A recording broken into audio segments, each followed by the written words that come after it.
pertama, kita akan mempelajari mengenai penyesuaian depresiasi aset tetap. Apa itu depresiasi aset tetap? Dalam PSAK nomor 16 revisi, dicantumkan pengertian depresiasi aset tetap, yaitu proses akuntansi untuk mengalokasikan secara sistematis jumlah yang dapat disusutkan dari suatu aset selama umur manfaatnya. Atau dengan kata lain, depresiasi aset tetap adalah pengalokasian harga perolehan menjadi beban operasional akibat adanya penggunaan aktiva. Faktor dalam depresiasi. Yang pertama, dasar depresiasi untuk aset yang terdiri dari original cost dan residual value. Original cost adalah seluruh biaya yang dikeluarkan untuk mendapatkan aset tetap untuk digunakan dalam berbagai kegiatan perusahaan. Sedangkan residual value adalah jumlah atau nilai yang diperkirakan akan diterima apabila aktiva yang bersangkutan dijual, rusak, atau saat sudah tidak ingin menggunakan aktiva tersebut lagi.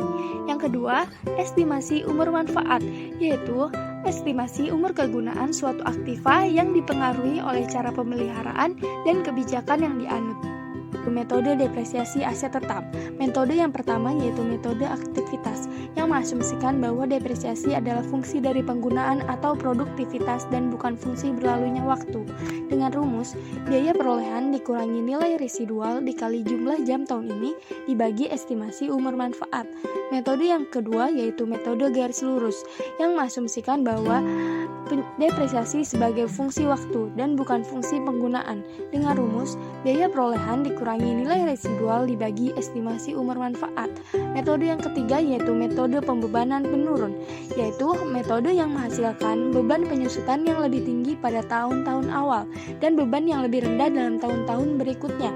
Terdapat 3 metode lagi, yakni yang pertama metode jumlah angka tahun, yang kedua metode saldo menurun, dan yang ketiga metode saldo menurun ganda. Metode pencatatan penyesuaian depresiasi aset tetap terdiri dari 2 metode. Yang pertama metode langsung, yaitu jurnal penyesuaian yang dibuat dengan cara mendebit akun beban penyusutan aset dan mengkredit akun aset. Yang kedua metode tidak langsung, yaitu jurnal penyesuaian yang dibuat dengan cara mendebit akun beban penyusutan aset dan mengkredit akun akumulasi penyusutan aset.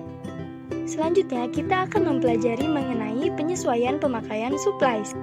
Apa itu supplies? Menurut Halim, supplies atau perlengkapan adalah salah satu aktiva yang dimiliki perusahaan, berupa barang yang memiliki sifat habis pakai, bisa juga dipakai berulang-ulang, dengan bentuk relatif kecil.